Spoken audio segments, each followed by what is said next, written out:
नमस्कार, आप देख रहे हैं बिस्तर की स्पेशल रिपोर्ट। मैं हूं रजत देवगन। बाजार बंद होने के बाद देश की सबसे बड़ी आईटी कंपनी टीसीएस ने अपने नतीजे पोस्ट किए हैं। कैसे रहे हैं तिमाही नतीजे और स्टॉक पे क्या रिएक्शन देखने को मिल सकता है, इस रिपोर्ट में बताएंगे आपको। सबसे पहले तो मुनाफे की फिगर अनुमान से थोड़ा मिस कर गई। 11,200 करोड़ रुपए का अनुमान था, उसके मुकाबले मुनाफा जो कंपनी ने पोस्ट किया वो है 10,846 करोड़ रुपए। लेकिन इन नतीजों में कई ऐसे फैक्टर्स हैं, कई ऐसे पैरामीटर्स हैं जहां पर ऐसा लग रहा है कि नतीजे इन लाइन हैं। पहला पॉइंट तो है आय। आय जो है उसमें तगड़ी ग्रोथ देखने को मिली है। 56,893 करोड़ रुपए का अनुमान था, उसके मुकाबले 58,229 करोड़ रुपए की आय कंपनी ने दर्ज कर दी और यह बहुत बेहतर है किसी भी लिहाज से। मार्जिन 24% से बढ़कर 24.5% हो गए। तिमाही दर तिमाही आधार पर अनुमान जरूर था 24.7% का, लेकिन इतनी चुनौतियों के बावजूद मार्जिन को इंटैक्ट रखना ही बहुत बड़ी बात है और 24.5% के मार्जिन कंपनी ने रिपोर्ट किए हैं।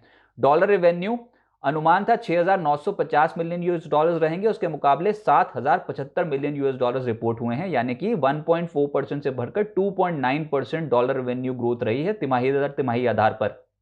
कांस्टेंट करेंसी रेवेन्यू ग्रोथ जहां अनुमान था 1.2 से 1.3% रहेगी, उसके मुकाबले 2.2% रही है क्वार्टर क्वार्टर बेसिस पे। यह आंकड़ा भी बेहतर।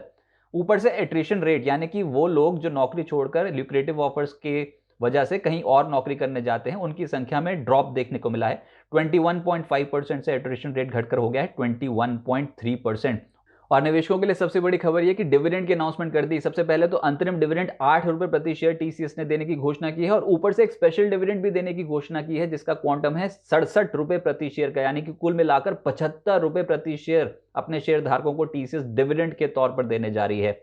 ऊपर से अगर ऑर्डर बुक देखें तो वो है 7.8 बिलियन यूएस डॉलर्स की। ये आपको तिमाही दर तिमाही आधार पर घटी हुई जरूर नजर आएगी, लेकिन इतनी चुनौतियों के बावजूद जहां पर हम रिसेशन की बातें कर रहे हैं यूएस और यूरोप में, 7.8 बिलियन यूएस डॉलर्स की ऑर्डर बुक होना ही बहुत बड़ी बात है। इन नतीजों में कुछ पॉजिटिव पॉइंट्स हैं, कुछ नेगेटिव। सबसे पहले पॉजिटिव पॉइंट्स आपको बता दें। आय अनुमान से बेहतर रही है इसकी ग्रोथ। कंपनी की मजबूत डील पाइपलाइन है। यूएस और यूके में जो कारोबार है वो बेहतर रहा है। ऊपर से मार्जिन 24.5% की कंपनी ने पोस्ट कर दिए और आने वाले समय के लिए मार्जिन को बेहतर करेंगे, क्योंकि मैनेजमेंट ने बोला है कि जब उन्होंने इस फिस्कल की शुरुआत की थी तो जो मार्जिन थे वो 23.4% के थे, उसको बढ़ाते बढ़ाते 24.5% पे ले आए हैं, जिसको वो इंप्रूव करने की पूरी कोशिश करेंगे। ऊपर से एट्रिशन रेट में कमी देखने को मिली है, एक और पॉजिटिव फैक्टर, और निवेशकों को 75 रुपए प्रति शेयर का डिविडेंड देने की बात की गई है। सर्विसेज में जो क्वार्टर 3 में ग्रोथ देखने को मिली है वो मुख्यतः cloud, cyber security, consulting services और एंटरप्राइज एप्लीकेशन सर्विसेज की वजह से देखने को मिली है। लेकिन कुछ नेगेटिव पॉइंट्स भी हैं। एक तो मुनाफे की फिगर अनुमान के मुताबिक नहीं आई। ऊपर से यूरोप में जो कारोबार है उसको लेकर चिंता है, और बार बार जब सवाल उनसे पूछे जा रहे थे मैनेजमेंट से तो उन्होंने यही कहा कि यूरोप में दिक्कतें हैं, वो रिसेशन में है यूरोजोन। और 9.7% की ग्रोथ वाई बेसिस पे यूरोपीय कारोबार पे देखने को मिली है, लेकिन आने वाले समय के लिए थोड़ा कॉशियस रुख अपनाए हुए हैं उस टेरिटरी में। बैंकिंग और फाइनेंशियल सर्विसेज जो इनका मुख्य कंट्रीब्यूटर है आय में, उसमें 11.1% की ग्रोथ देखने को मिली है वाई बेसिस पे, लेकिन ये अनुमान से कम है। भारत में 9.1% की ग्रोथ है और एशिया पैसिफिक रीजन में 9.5% की ग्रोथ है वाई बेसिस पे, जो सिंगल डिजिट ग्रोथ है। तो एक और थोड़ी चिंता का विषय है ये फैक्टर। नए कर्मचारियों की संख्या घटी है 2,197 माइनस फिगर जो है वो रिपोर्ट की है टीसीएस ने। कंपनी में कुल कर्मचारी 6,13,974 हैं, लेकिन क्वार्टर 3 में नए कर्मचारियों की संख्या जो है वो उसमें ड्रॉप देखने को मिला है। अब एक और इंपॉर्टेंट पॉइंट कि स्टॉक कैसे रिएक्ट करेगा कल बाजार में। तो देखिए, टीसीएस के नतीजों में कोई बहुत बड़ी डिसअपॉइंटमेंट तो हाथ नहीं लगी।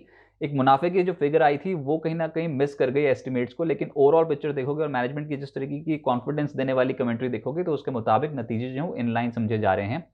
और भविष्य में बोला भी गया है कि आने वाले समय के लिए ग्रोथ इंटैक्ट रहेगी और मार्जिन पिक्चर को भी इंप्रूव करने की कोशिश करेंगे। डील पाइपलाइन बहुत स्ट्रांग है और ये तब जब ग्लोबल हेडविंड्स इस पूरी इंडस्ट्री पे छा रखी है। हमने यूएस में बड़ी बड़ी आईटी कंपनियों में लेऑफ्स की खबरें सुनी हैं, लेकिन टीसीएस देश की सबसे बड़ी आईटी कंपनी ये बोल रही है कि आने वाले समय के लिए वो हायरिंग को कंटिन्यू रखेंगे। तो ये कॉन्फिडेंस बढ़ाने वाली बात है। तो कोई भी डिप आए तो वो एक अपॉर्चुनिटी है टीसीएस में इन्वेस्ट करने के लिए।